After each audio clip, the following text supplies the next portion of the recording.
Guess who's back? Back again. ZB's back. Bring your friends. Coming up next on the PHLY Eagles podcast, Zack Berman says this was his most productive trip to the combine ever. Can't wait to find out why.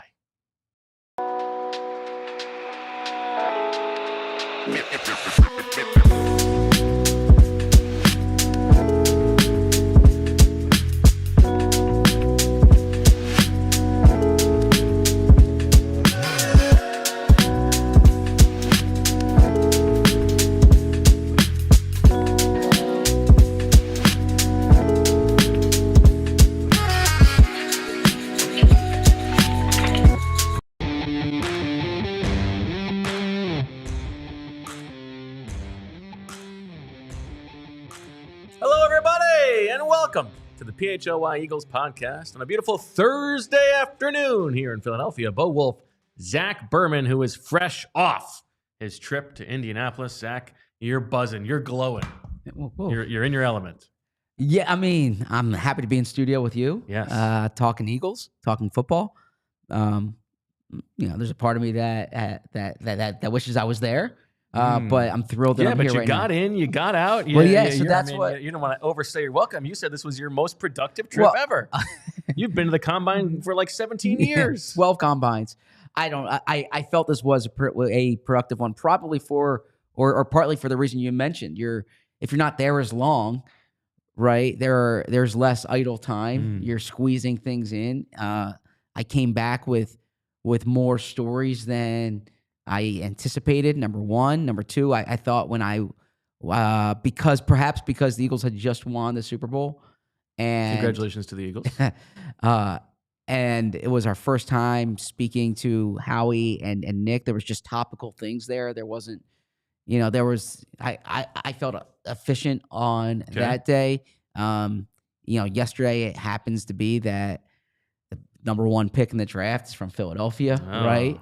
And is an Eagles fan, and then you need a fan to cool yourself down. As I said on the show yesterday with Fran, I really enjoyed going to the women's forum. I found that to be interesting and enlightening. Different anecdotes from different coaches that I heard there, and then you just you see different people, you hear different things, and you're sniffing it out. You're looking for some scoopies. Well, I feel like I didn't come back with that firm piece of news that you wanted me to. Well, I don't know. But we'll see. Maybe you have something that will lead to that firm exactly. Piece of news. That's the hope. That's the hope. Okay. Well, very exciting. I want to hear a little bit more about it. Yeah. So we'll start as was the thumbnail for today's show with Zack Baun. Oh, let's start with Zack Baun. Okay. Do you feel any differently than you did on Monday when you flew down to Indianapolis about the Eagles' intentions with Mr. Baun? I think even more that they're going to try to keep him. I thought that before. But there is a sentiment out there that the Eagles, like I said, that the Eagles are not going to be able to. I think that sentiment has more to do with Eagles' history at linebacker. I think Baun is their number one priority, and I think they're going to push to get that deal finished. What do you think? I have a lot of thoughts on both of those things. First of all, relative to the Eagles' history at the position, I talked about this a little bit with with Fran on the draft show this week, which you can also watch on PHLY YouTube and check out on your PHLY feed. I think a lot of the Eagles' history at the position, with not allocating prime resources to the position, is beyond just valuation of does linebacker matter relative to the defensive line and all the other important positions. It's also about projection. It's a position where it's difficult to project guys, how they're going to fit into your scheme, right? There's a long list of first-round linebackers who don't turn out to be any good, right? And even when you're going from team to team at that position, there's a bit of a guessing game there.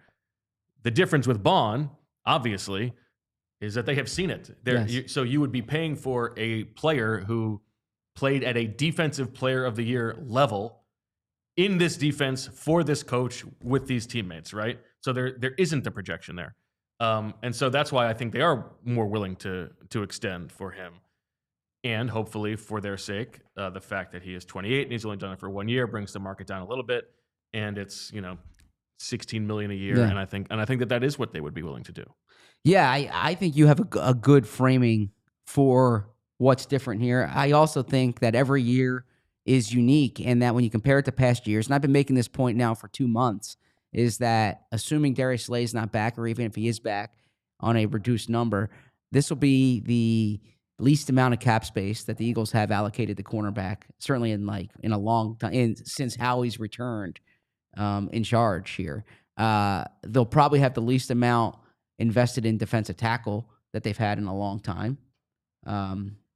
Actually, I mean, this year was pretty low, but they took on, there was a cap hit this year for Fletcher Cox, right, that you won't have next year. So I look at this and I say that there are conditions in place that I think would allow them to pay for a linebacker.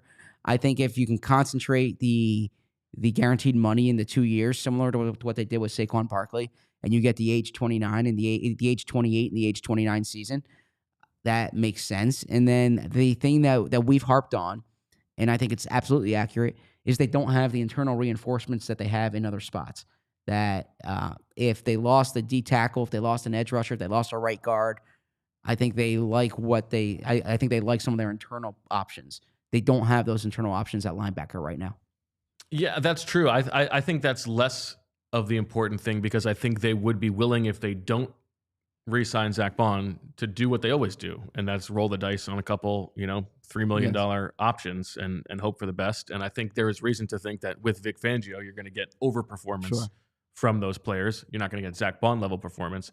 I think the difference here is that, like, for him to have played at that level and changed the defense as much as he did, and then, as we talked about, his versatility to allow Vic Fangio to not change personnel, but still be flipping between fronts, like that's a thing that would be very difficult to replace. It's why I think Zack Baun is their number one top priority in terms of like the order of operations over the next 3 weeks. I think that is the domino that will set up everything else that they do, for a few reasons. One is because just thinking about how they want to play the comp pick game.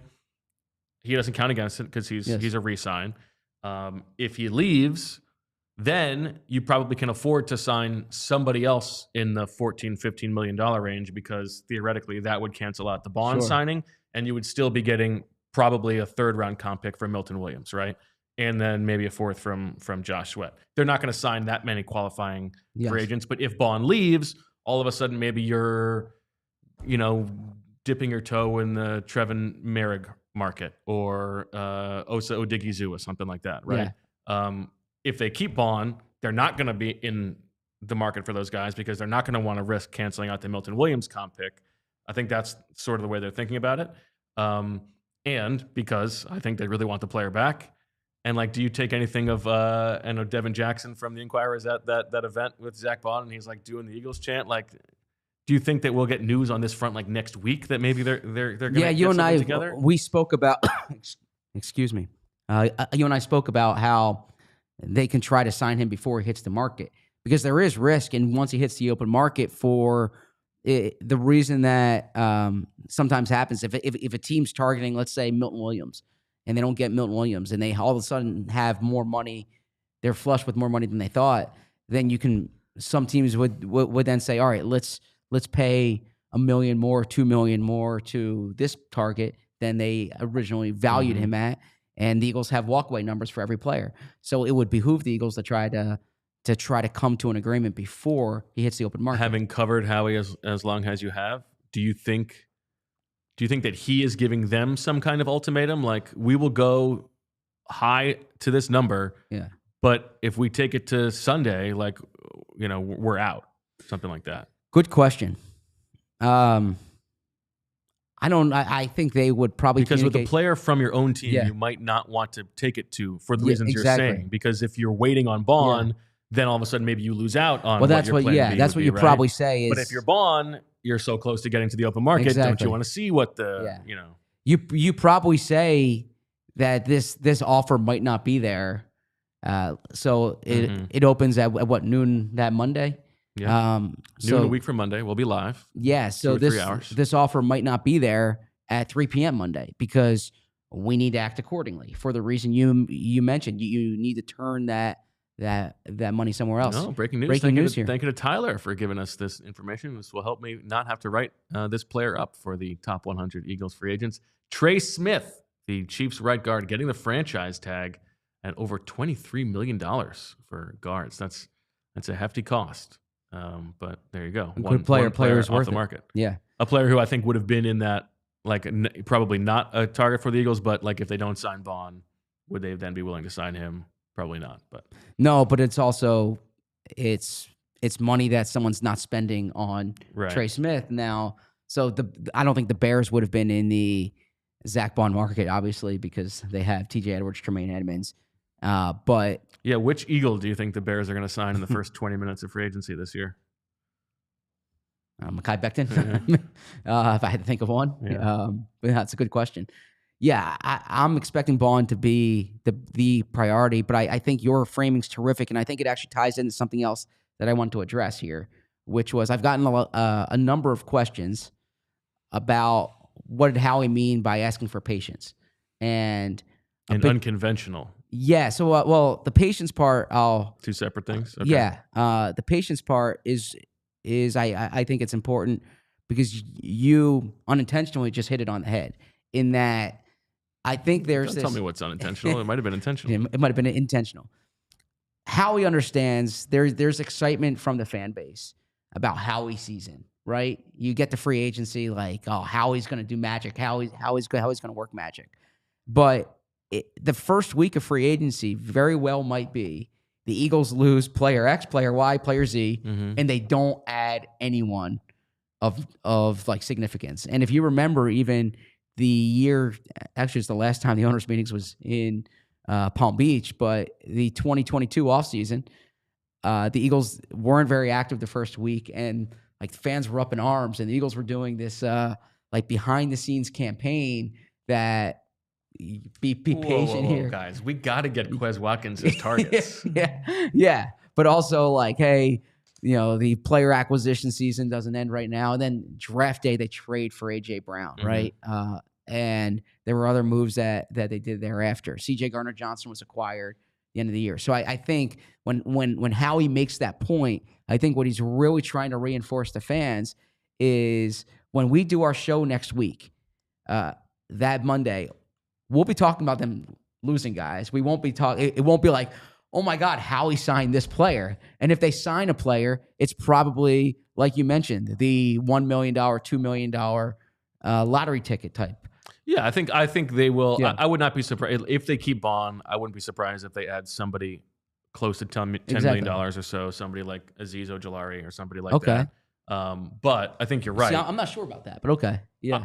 I'm not saying they will. Yeah. But if you keep Baun and then that is offsetting like a Becton contract or something, you're still going to get a couple big comp picks. That's why I think that if they're going to make a big splash, it's much more likely to come via trade. Sure. Exactly. I think that's definitely possible. And for the things you're saying, like, that period is often later in the offseason. And because I think they're going to be playing this comp pick game, I think there's a good chance they're earmarking, okay, we're going to have a future third to trade next August, like they did for Jahan Dotson. Like maybe that's going to be our big ticket item. And you're absolutely right. And in addition to that, it could be a Becton situation like last year where you do your top 100 list and there might be 15 players on there who are lingering after the draft, right? And the Eagles might be more active then when it doesn't affect your comp pick formula, when you have a better sense of what your roster is post-draft, and they could look for some of those value free agents that time of year, which they did for Becton last year, and they've done that in the past, looking for guys in May and in June, and Howie would bring up to you, they signed LeGarrette Blount in May, right? So it could be a situation where there are players like what Becton did last year who are hanging around seeing what holes there are after the draft. I was talking to someone this week who was trying to understand the Becton situation, and I said, had the Eagles drafted an offensive lineman in the first two rounds like they planned or like they thought they would, I doubt they would have signed Becton. For sure. So it could very well be that type of situation where someone's lingering on the market and it doesn't affect your comp pick formula, and that guy has more of a path to playing time. It's also, I mean, it's not a great class of free agents, especially at the top. So there aren't a lot of guys that they would be willing to wade in those waters for to begin with. What did you make of the unconventional part of the comment from Howie Roseman? So the unconventional part of it, a few things there. I think not being aggressive in signing and acquiring players. Number one, I think like letting good players at priority positions walk. Milton Williams being an example. It was a great thought exercise. When was the last good free agent that the Eagles lost, especially a guy they drafted in the prime of their career? Like Milton Williams, the only one you can think of is probably Jordan Hicks or TJ Edwards. Yeah, right? I think Jordan Hicks is probably the best answer. Yeah, and that's a different position. Like, when was the last time they let a good defensive lineman run? Right. Homegrown defensive or offensive lineman? Exactly. It's unlikely. Yeah. So it'll look unconventional. Isaac Seumalo maybe, but he was a little older. And that was like his third contract. Exactly. Yeah. So that's what I look at in terms of the unconventional. The status quo part of it, or that it will kind of be against conventional wisdom. That's my read on it, because there was a follow-up question there. I know a lot of fans might have watched the press conference, but this was off to the side. There was a follow-up question, what do you mean by different? And Howie said maybe he didn't frame it correctly. He said, and this was when he used the quote, fans won't have to change their jerseys, or they won't have to get new jerseys, but we're going to lose players, or like it's not going to be the same team.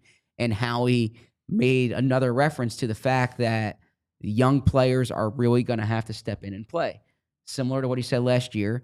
But when I hear that, what I mean, my interpretation is Moro Ojima, J.L.X. Hunt, these guys are going to emerge into bigger roles. Is that he talked about that layer cake, and that they're going to lose a layer from the layer cake, and a layer has to step up.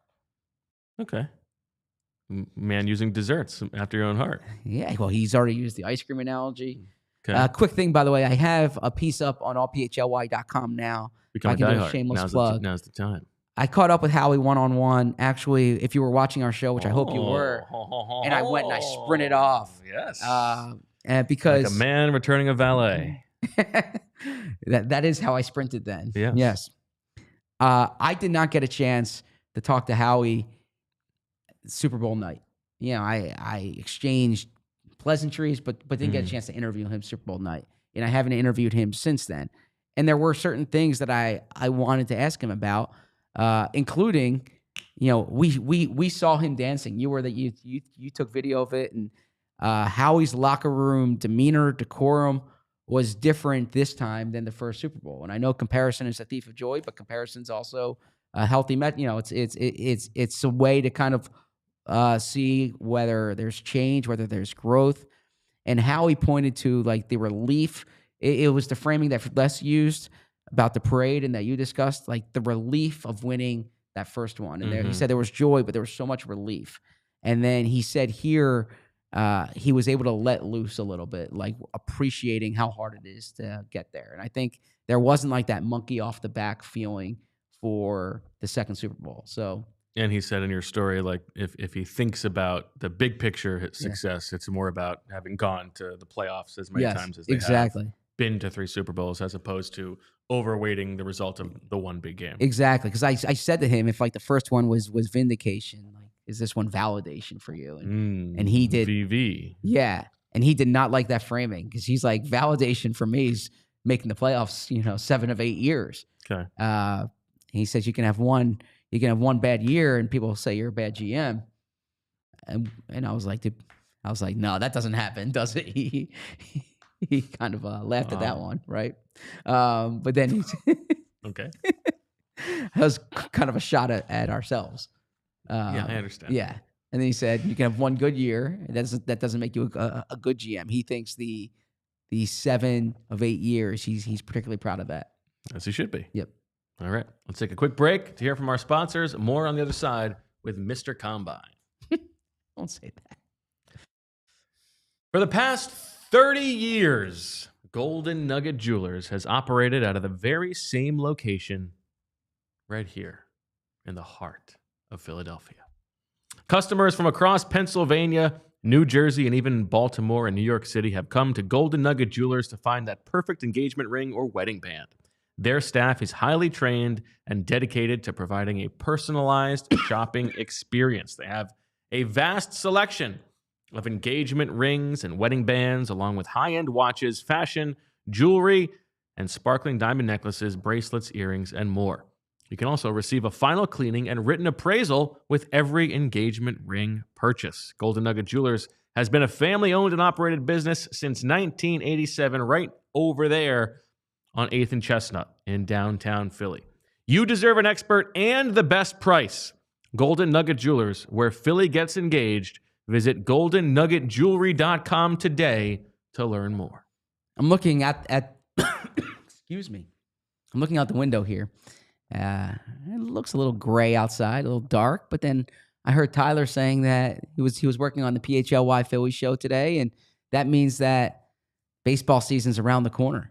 And it might be cold here, but it's never too early to start thinking about spring and summer.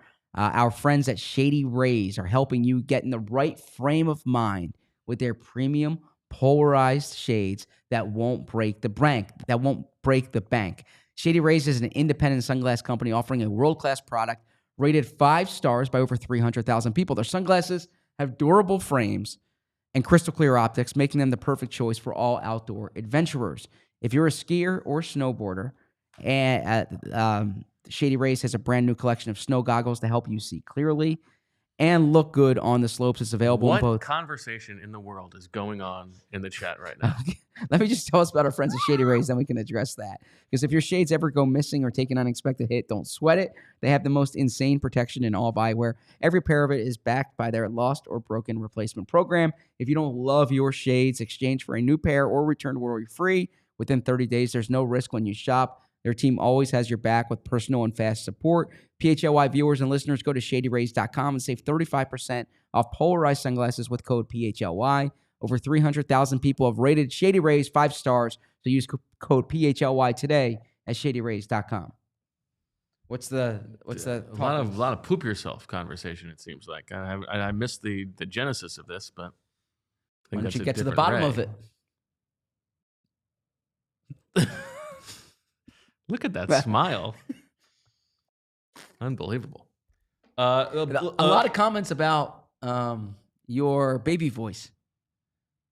My baby voice? The Mark Murphy voice? Yeah. And what about? People were here. Would you? That was the initial question. Gotcha. Would you poop yourself to a sure victory in a race? I mean, what are the stakes of the race? The answer is no. I would not. I mean, if I get $1 million for winning the race, then yes. Okay. Yeah. But just to win a race, no. Okay. What about Mark Murphy? No, I was reading the YouTube comments and Discord. I thought you were supposed to stop reading as much of the YouTube comments. No, that wasn't what it was about. So yes. Okay. Yeah. But the Discord, a lot of people liked your Mark Murphy impression. Well, I didn't do anything. It was nice to have him on the dramatic show. reading. Yeah, it was nice to have him on the show. I appreciate him spending the time. That, and then I think it was it the first time people heard your Josh Harris voice? That yes, got good laughs. Debuted Josh Harris's voice for the first time. Yes. Okay, yes. I don't remember how it sounds, but well, people like that. Okay. Some minor news on the Eagles coaching front, Zach. Yeah, so there's 2 pieces of information here. First, credit to our friend Elliott Shore-Parks. Reported that Greg Austin is returning to the Eagles staff. Greg Austin was here during the Chip Kelly era, then went to Central Florida, Nebraska. He was following Scott Frost around. My guess is he'll be assistant offensive line coach, taking over for TJ Pagnetti. Mm-hmm.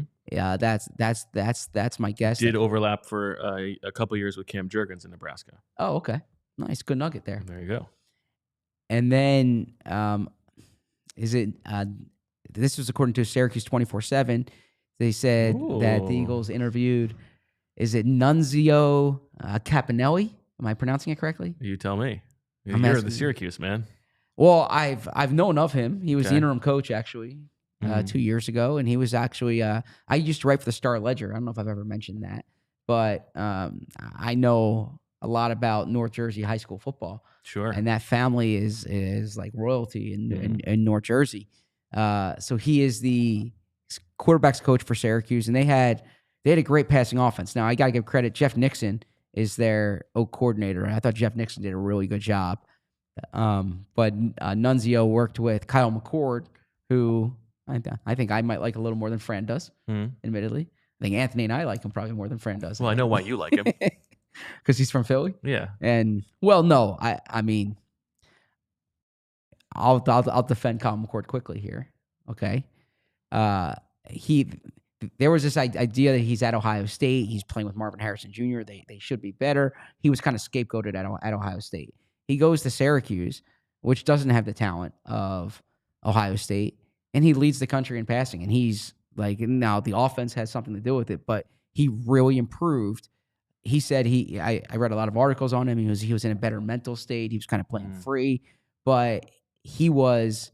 I thought he was good last year. Now Fran evaluates it more from like a prospect perspective. You know, Fran's probably looking forward for different things. I thought he played well. He was moving the ball well. He was making good throws. So I was impressed with him last year. Okay. Any other news on the quarterback coach interview front? Yeah. So Nick Sirianni said that they need to interview, that they need to hire a quarterbacks coach and 2 quality control coaches. So that would indicate that they hired the assistant offensive line coach, which would be Greg Austin. We'll see. Not Austin Gregg. Not Austin Gregg. So there's no update there. I genuinely believe that search is still going on, as was report. You know, it would make sense for them to look at the college ranks. I don't know who else they've interviewed for that job, but for a quarterbacks coach, yes, I have a couple names actually. Okay, let's hear. Alessandro Del Piero and Roberto Benigni.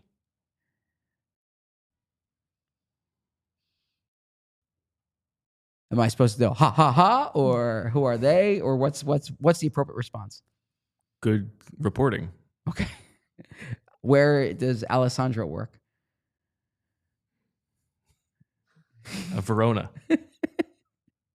Okay, so because they're Italian, okay. I see what you did there. They have shout out to Connor Orr. They have a lot of coaches of Italian descent on their staff. I believe it's actually Connor Orzo. No, it's just Connor Orr. O-R-R. Pride of Scranton. Yep. I'm staying away from the Italian thing. Yeah. Okay. But Nunzio, I do know from talking to people in Syracuse that he's very well regarded in that program. He survived a coaching change, which is often a good sign. When there's a regime change and they keep you on. I believe he was the tight ends coach maybe, and then he moved to quarterbacks coach or something of that nature. His brother Anthony is the new D coordinator with the Jaguars, came over from the Packers last year. Before that was with the Dolphins. Some people might remember him from Hard Knocks in season. He was actually on Vic Fangio's staff in Miami. So if you're looking for kind of a connection with the Eagles, that might be a connection with the Eagles. Oh, that makes sense. But he's from a very prominent North Jersey high school coaching family. Yes. And then I think as people are getting a hang of in the chat, maybe in order to comply by the Rooney Rule, they have to interview Mario Balotelli. Trying to Mario is that the soccer player? Yes. Okay, I see what you did there. Okay. You would have. Boy, who's the one from? Who am I thinking of? Who's the one? Who's the founder of Italy? Isn't that Mario Batali? Okay, that's what I thought you were referring to. He's canceled. Okay, so that's why I was like, what does that have to do with the Rooney Rule? So okay, yeah. Boy, would you have hated the day that I had yesterday?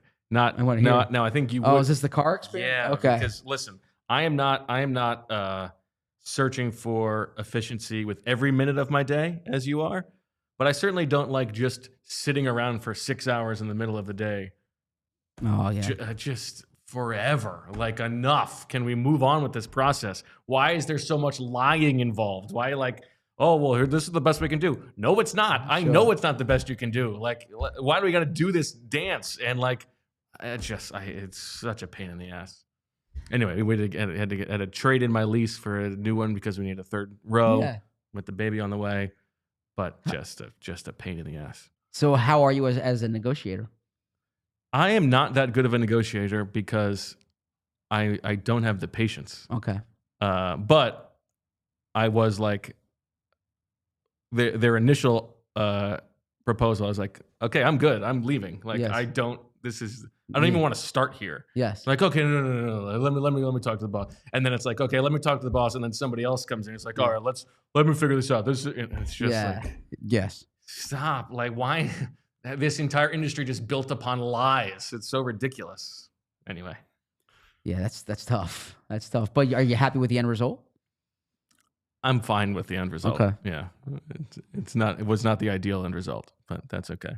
Plus the car that I really was coming to get, had listed on their website, but it wasn't there anymore. Like a little bait and switch. Yeah. But how do you like the third row? Well, I haven't really. I mean, heavier to drive? A little bit. Not really. Okay. Yeah. See, parallel parking in that's gonna be tough. Not if you're a skilled parallel parker. Sure, but still, no. It's harder to find spaces that accommodate cars of that size. Yeah, the car itself is not that much bigger. Okay. I just like whatever for next year or for 3 years from now. I need a sicko who works in a dealership so I can just get away from all the rigmarole. That's what I want to take advantage. Oh, okay. At some point, I don't like. Can we just work this out ahead of time so I can be there for an hour instead of 6? You know what we need, if I'm being honest here? A sponsor? Yes. Yes. A sponsor. I agree. Let's wet the beak a little here, right? Isn't that the expression? I agree. Yeah. Hey, let's go. We'll do your ad reads, but we'll give firsthand experience, what it's like to drive your car. Yeah. This is perfect sponsorship territory. So bad. I agree. I know one place I'm not going to ask to sponsor. Anyway. Okay. Yeah, what were your other highlights from the week? So, regarding... Tell us about dinner. About dinner, okay. With Cosell. Oh, yeah. All right. I'm happy to talk about that. Oh, was there another dinner? Who was the other dinner with? Last night, I had dinner with 2 Philadelphia reporters, and we talked shop. I'm going to guess... It was a little bit of a lighter crew this year. It was a much lighter crew. Actually, the Eagles commented on that. It was the lightest crew there's been in maybe like a dozen plus years. Was it probably because of the Super Bowl? I think a lot of places either they used up a lot of their Super Bowl budget, or there were people who were traveling recreationally, and it was just too tight to come to the Super Bowl. But yeah, there were only like 7 Eagles reporters there, which there have been 15 at times. I'm going to guess your dinner was with Elliott and Zangaro. No, Elliott had left. Okay. So Zangaro and Martin Frank. No, no, unfortunately not. No. Olivia. No, Olivia had left as well. McLean. Really? Yeah. What kind of comments? I didn't think he would slum it with you. Wow, I'm insulted by that. Jeff's a good friend of mine. We've worked together. I know he is, but usually he's out and about trying to get other stuff done for those meals. I'm surprised. Wow, I'm a little. It's not a you thing. It's a Jeff thing. He said he wouldn't slum it with you. I didn't know I was slumming it territory. It was great. He sees you every day. Usually he's using these opportunities to get to meet with other people. All right, I see that. Well, we had great conversation, but no, the where'd you go? To one of your favorite places.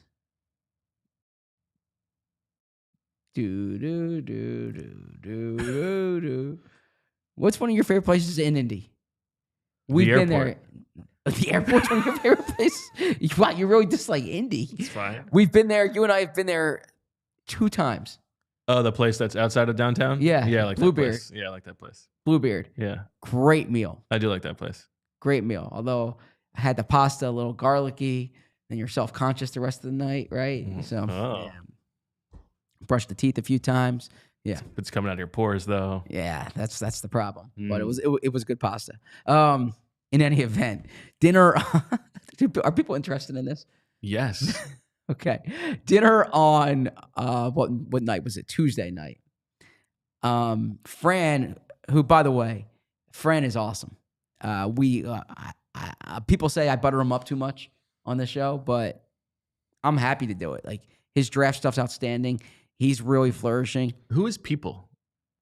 Who's people? Yeah. People are like, you got to chill with like Fran. 3 people say that, and you think it's everybody? It's just don't take everything, every little comment so hard. I know, but I'm excited for Fran's work. But Fran, in addition to being great at his job, just a great guy too. And he texts me and he says, we have this spot open for dinner, but I'm just warning you, it's like it's heavy, like prospect talk. Sure. And I'm like, I love the draft. This is a treat for me. So as we mentioned on the show, I was there with Ben Fennell, Ray Cassell, Dane Brugler, and Fran. Now, How much Nick Scrotum talk did you guys do?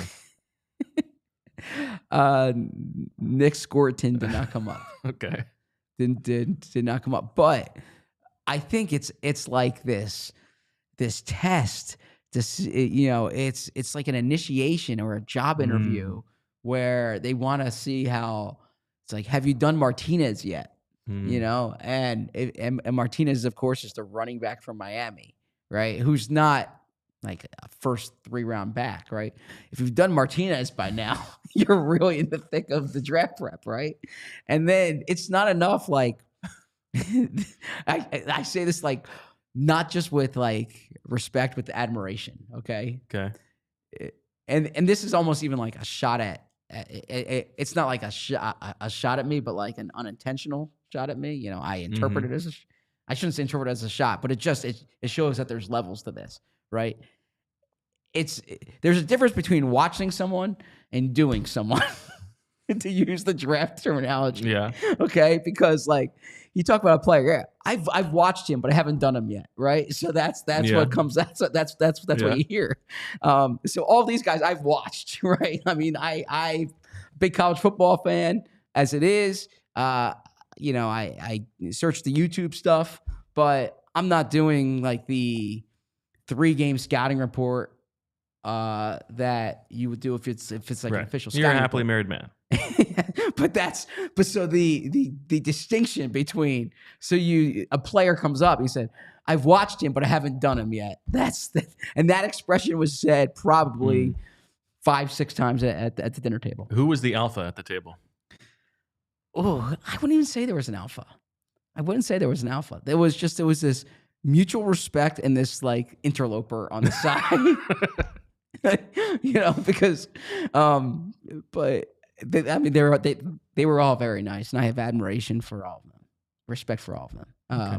But it was, I was very much the interloper. Like one of us was not like the others, and it was, and like Ben is as nice as could be. Ben's asking me, about what's the offseason like for you this time of year, and different stuff about the Eagles. Like he was so nice engaging me in conversation. And I want to say, Ben, you're the man, respectfully. I'm okay listening here. I think he might have wanted to like make me feel included, which was nice, but I was cool listening to these guys. And I learned so much about these prospects. And some of the stuff might have confirmed what I saw on certain players. Some of it, it might have changed the way I viewed certain players, where I have to go back to it. Where I feel good about myself in this dinner is if they're bringing someone up.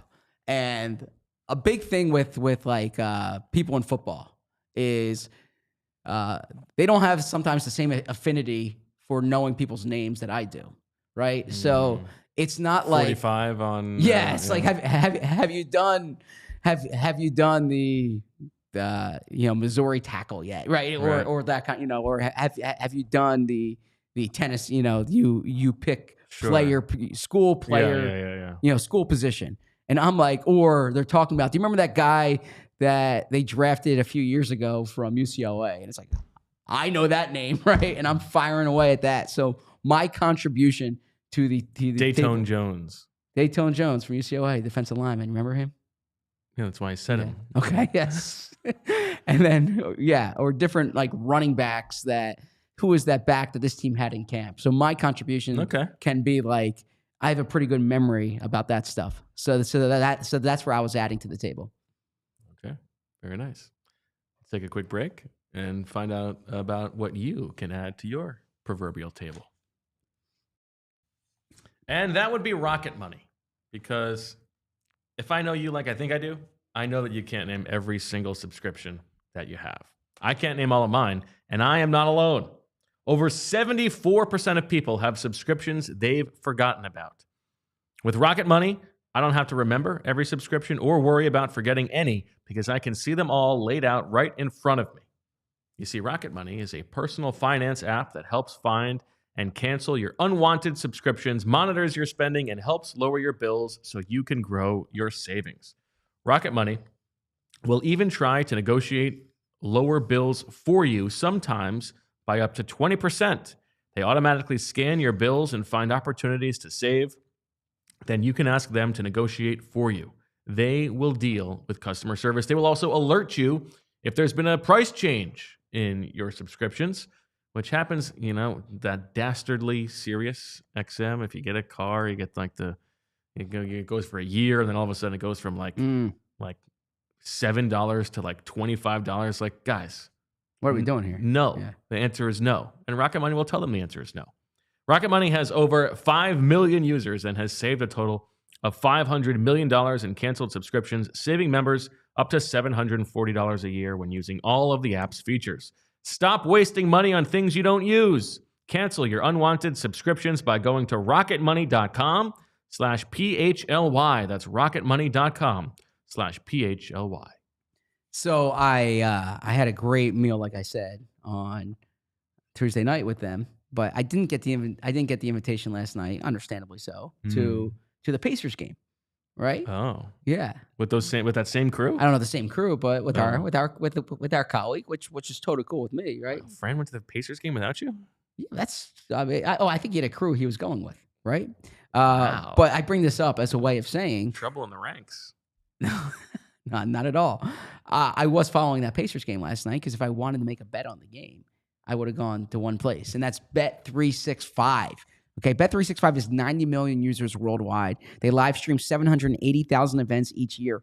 Early payout offers across NBA, NFL, NHL, and MLB. Bet365 pioneered live in-game betting. Today, Bet365 offers the widest range of games and markets available for live in-game betting across 78 sports.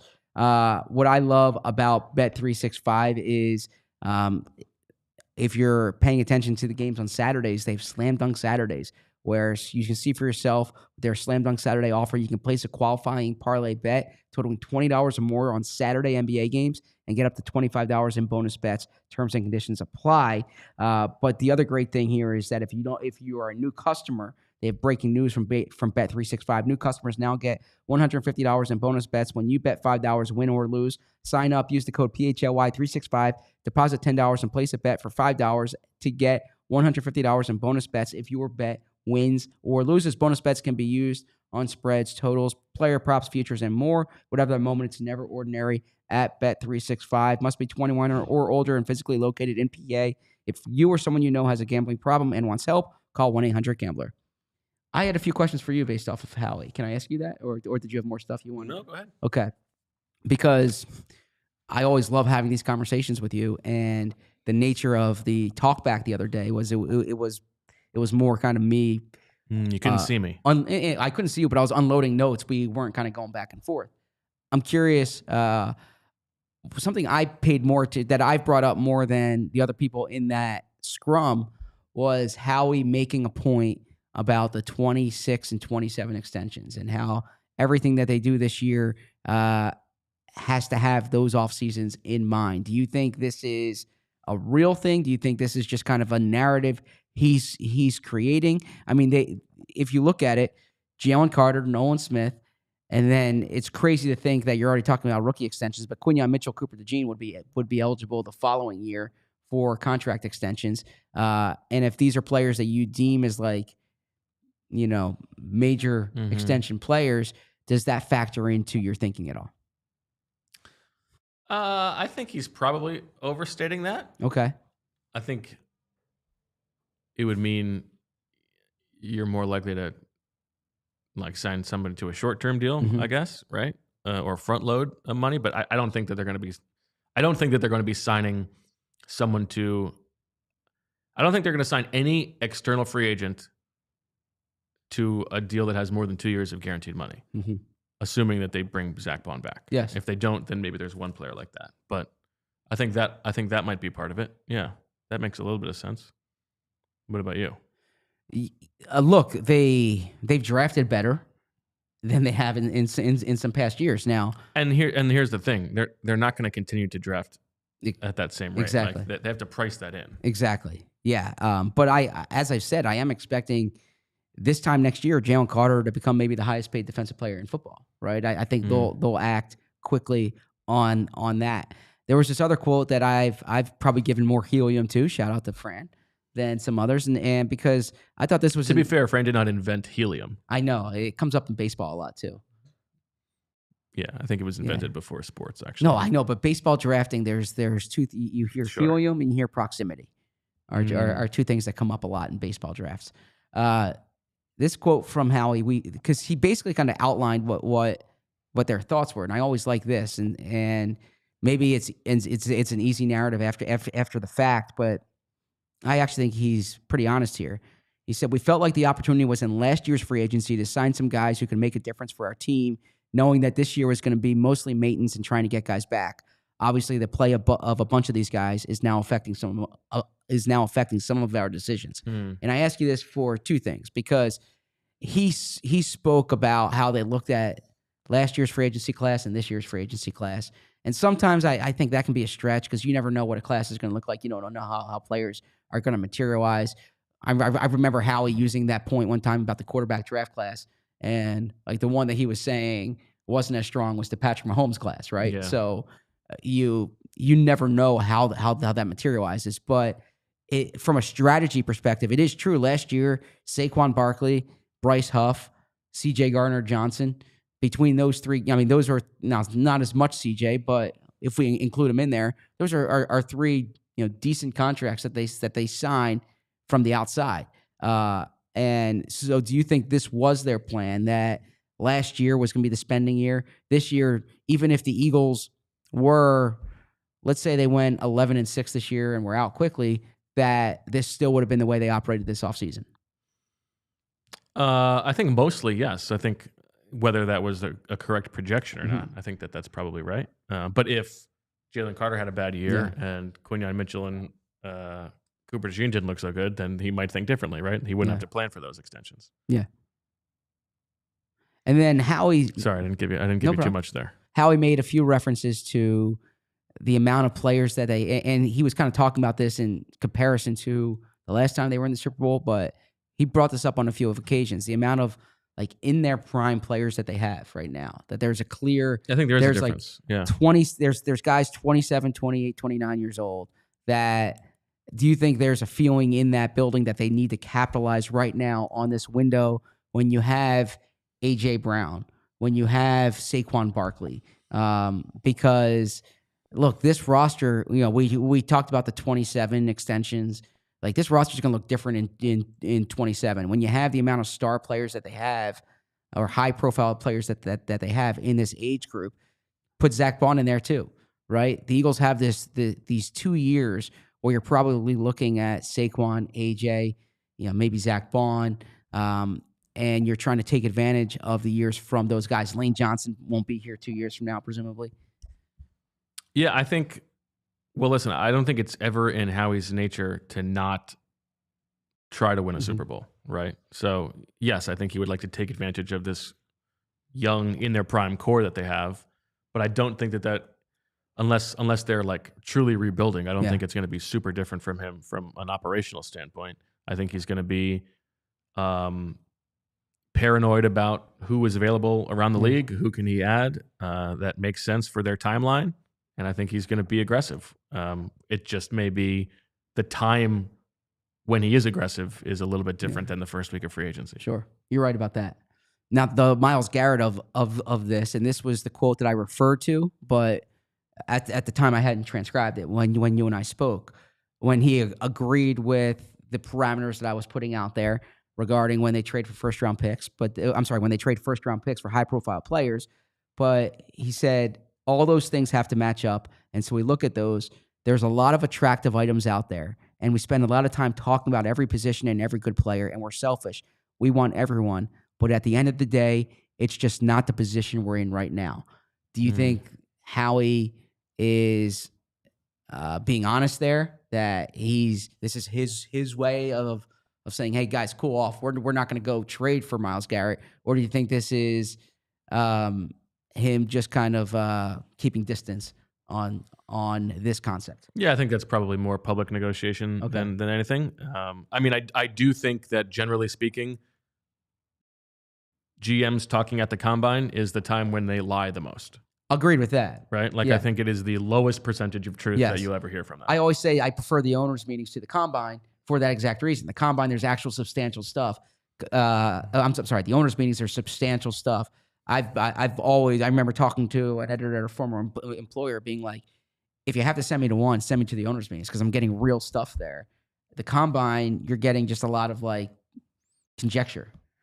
Well, yeah, and it's also always the difference between, just because Howie says the Eagles are not going to do something does not mean that they're not going to say something. So don't report that the Eagles are not going to do this. It's just what the GM is saying.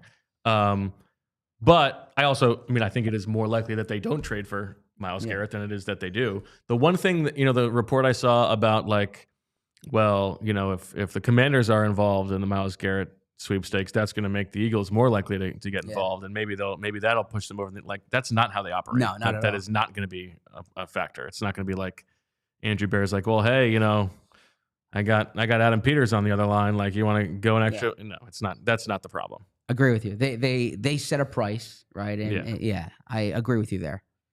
Which I saw that was a thing that was making the rounds. I don't really agree with that. What did you? Speaking of things making the rounds, did you have a chance to see the fisticuffs at Starbucks? I did not. Excuse me. I don't know where this is coming from. I did not. I saw that report actually when who texted it to us last night. And I got a text at like 4 a.m. from Tony Buns about it. But okay. There was someone else who texted us before that. Yeah, you and I were on a text last night. Maybe it was Fran.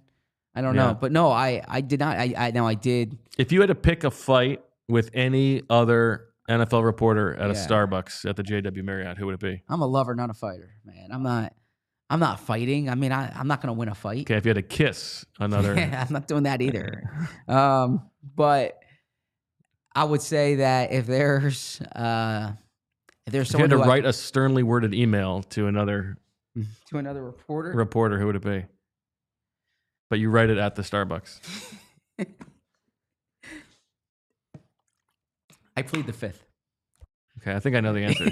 I plead the fifth. Yes.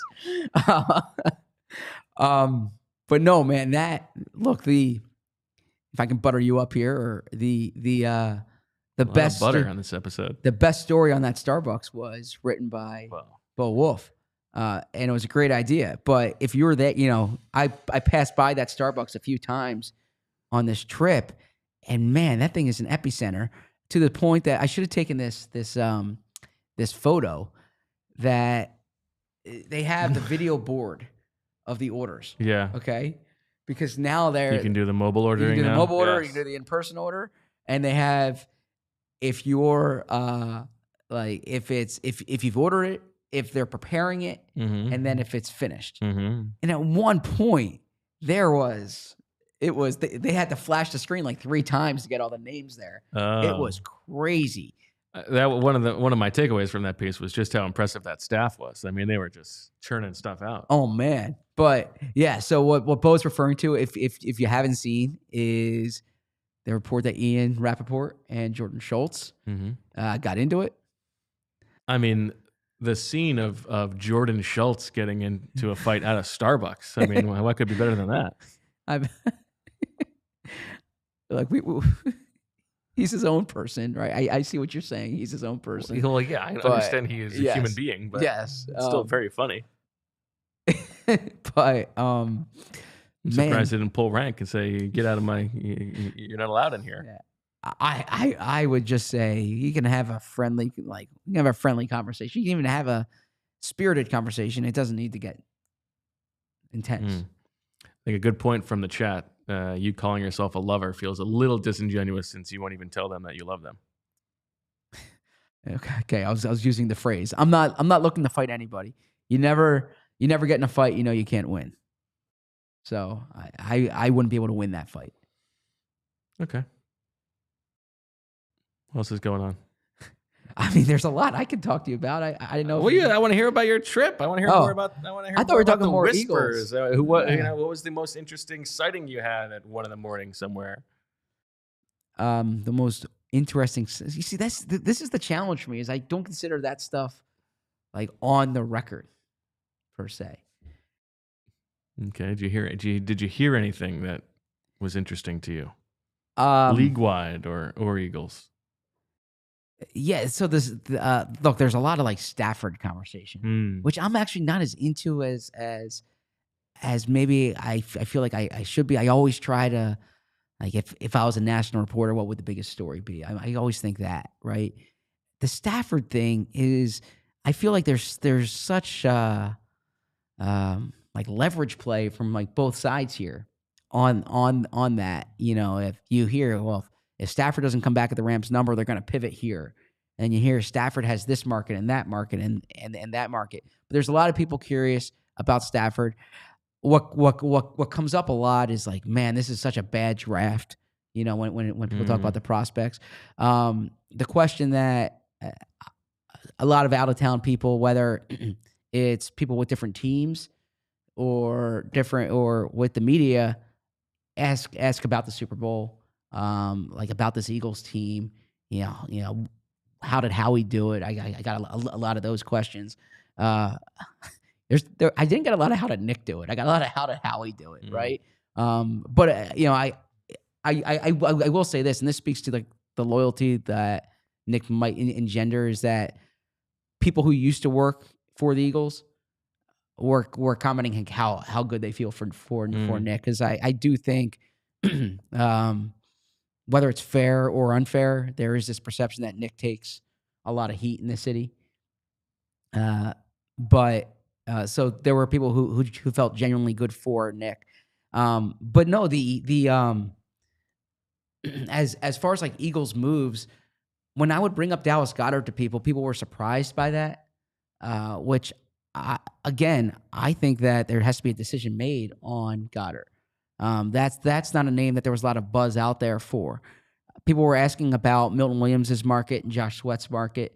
I got questions like, is Milton that good? And I'm like, yeah, I think Milton's that good.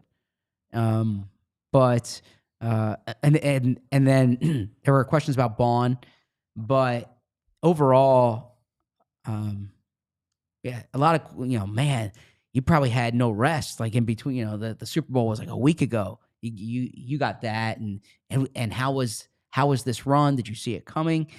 And then, boys, is Saquon that good? And I'm like, yeah, Saquon's that good. But no, not as much like of the gossip variety. I want to know about. I ask people about Patullo. Am I pronouncing it poorly? I think you're doing fine. Patullo. Well, that was weird. Patullo. What? Patullo. That's what I'm saying. I listened back to it. I'm trying to figure out what I know there's certain pronunciations I don't do well. You're doing fine. Okay. Patullo. That was pretty good. Yeah, people who've worked with him in the past have commented the same types of, like, he's very organized. He was close with Shane. I heard that. So I'm curious about that. Okay. Then we have a super chat to get to from Shay, who says, have y'all watched Fran do someone? I have sat on the proverbial cuck chair in a film room with Fran, and I have watched him do someone. Yeah. We haven't, by the way, I don't want to hold you up here, but I did want to ask you your opinion on the NFLPA survey, because Fran and I spoke about it, and you have real keen insight to the organization, to the building, to the survey. And I do want to reinforce, I said this yesterday on the show, because someone had told me before I came on that the survey was done before the season. Yeah. Okay. And I got another confirmation on that. So I don't know if that would have changed anything, but I do think that they probably changed like Nick's ranking. Well, actually, Nick was pretty high. It was like 13th or something like that, right? It was like an A-, but it was like 16th or something like that. Yeah. Thank you for watching on streaming on Fast, by the way. Check out the rest of this episode on allphly.com. But I bring that up because the team traveled this year. Like Brazil, I know they flew differently than they did before, but I don't know about the other flights. Yeah, I think my general takeaway from it is like, I think it is a useful tool for specific purposes. Like the Eagles apparently don't do a good enough job with like childcare during the game. Like that stuff matters, and there are little things that they can address. And with franchises that are like always at the bottom, like the Cardinals or whatever, like it's good to publicly shame them. I do think that from like a what really matters or what is changeable standpoint, like I don't think the Eagles being towards the bottom in locker room size is going to really make any kind of material difference in attracting free agents or their opinion around the league and how well they treat players. I'm the facilities guy. Yeah. Like I mean, listen, I think it's good information to get, but I don't think that it in and of itself is an accurate snapshot of like how the Eagles stand as an organization relative to the rest of the league. No, in terms of like, in terms of what they do for their players. I agree, and I think that some of those, as Fran and I discussed, some of those had to do with just the restrictions of their facility, and that's very real. And I mean, if I talk to people in the organization and they try pushing back on that, I would say like I've been in other locker rooms. The Eagles locker room is much smaller than other locker rooms. That's and as I said yesterday, it was built for a different era of football. And when I say different era of football, what I mean is there were just fewer players under contract. I use the example all the time. Brian Dawkins had 2 lockers. Now there's not enough lockers for everyone on the roster. So that's a very real thing. But the Eagles are also limited as far as I don't think that is exactly. I mean, they still had 90-man rosters in the offseason, right? Like, it's just about like it's about the footprint that they're allowed to have in that building. Well, right? Yeah, but at the time though there were 8 practice squad players. I know. I understand what you're saying, but I don't think that has changed the size of the locker room. Like, it definitely has. The amount of players that you have during the season now. It used to be they took those makeshift. I understand that. Yeah. I'm just. It's not. That's not the reason. That's not the main reason. Oh, I think it's a big part of how the players feel. And then they don't have outlets. I've talked to guys about that. They listen. That would be like if you think about like go to a hotel room. You got an outlet by the bed. Yeah. What the hell are we doing? Yeah. 2025. Yes. So that's something that comes up, but also typically your practice facility is privately funded, right? You can sell naming rights, but it's typically privately funded. So if you change it, you have to pay for it yourself. Yeah, and there is, because they can only have such a big footprint. There is only so much they can do unless they leave the city. Exactly. You think they'll do that? I don't think they will. They will leave the city, but I do wonder if there will be changes to that facility. See, I don't know what you can do. Do you move? It's against kind of the organizational culture to have the non-football staff in a different building. Like that's something that. Well, there's a lot of football staff at the stadium already. Yeah, so you wonder. But I don't know how much more room they have over there. Yeah, but if there is a new stadium, if they work a football practice facility into that stadium or something like that. Good point from CDP, who says, what better childcare could you get than giving Jeremiah Charter's kid a job? That's a good point. That's a good point. There you go. All right. Anything else? What's the best thing you ate in Indy? Ooh, best thing I ate in Indy. I mean, I love Cafe Patachou. Although I didn't get a cookie this year. I went there one time. But the best thing I ate last night, I enjoyed last night. I didn't have the same eating week that I had. Honestly, I was in and out. I was working each day until dinner, and then I would go to dinner, and then I would go out after dinner. But yeah, this was an in and out trip, honestly. And so, no, I mean, it's not what was me, but I once spent 6 days at the combine, right? And you have a lot more to choose from. The best thing I ate was probably that pasta last night. Yeah. A little garlicky. Yeah, a little too garlicky before, not good, because then even if you're okay, like you're thinking about it in every conversation, right? You know that feeling? Yeah. Yeah, you're thinking about it. I don't imagine it was that bad. No, but you just hope it's not, right? You want to leave a positive impression with everyone. Is there anybody there you trusted to ask for an honest assessment of your garlic level? level? Do that. You can never do that. You could ask me. Is it coming out of my pores now? Do I smell garlicky? No. Okay, good. Thank you. We got one. We got a question here. Super chat from CDP who says, thoughts on Bezos's new direction for the Washington Post's op-ed, Zach? I don't like it. I think that it is true that like the nature of the op-ed section has evolved from when newspapers were there, but I don't like screening what the op-eds are going to be. I think that's a lame rationale. Is that like people aren't coming to you for like all the opinions anymore? I think the very nature of the page is to have.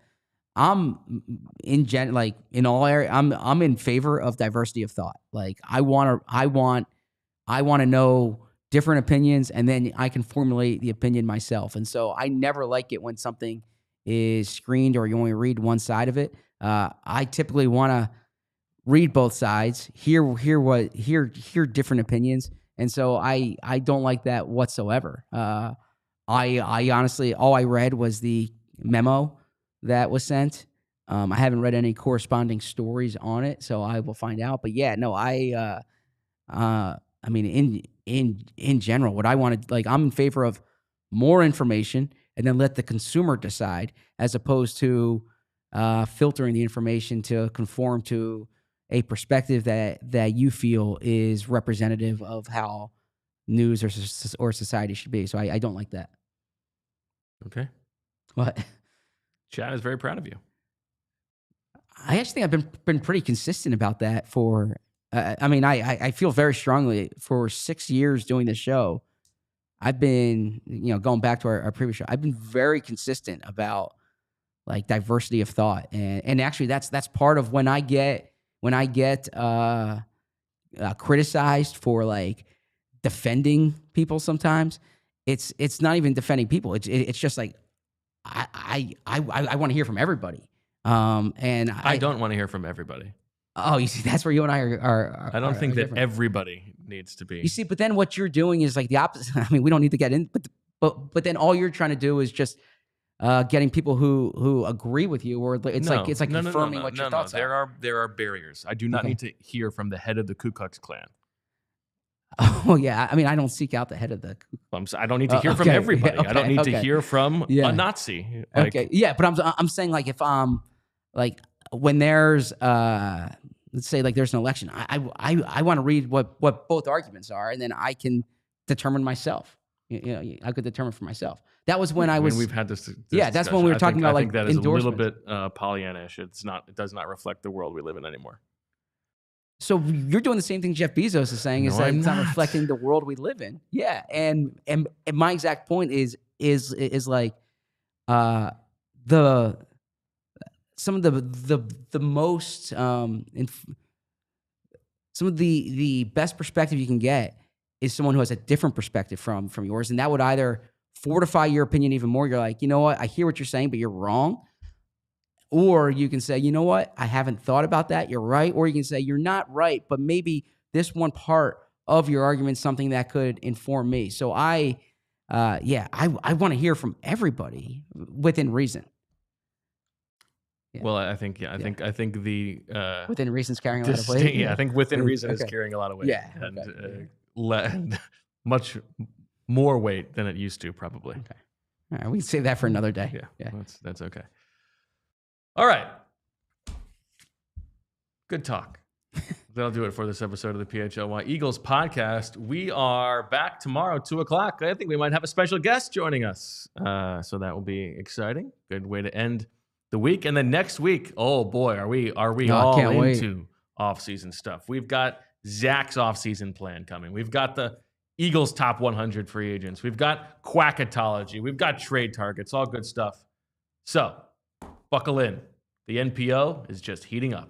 For Zach and Tyler for helping us out today, we thank you for watching and listening. I'm Bo. We'll talk to you tomorrow. And as always, we love you. We all silly like the mayor.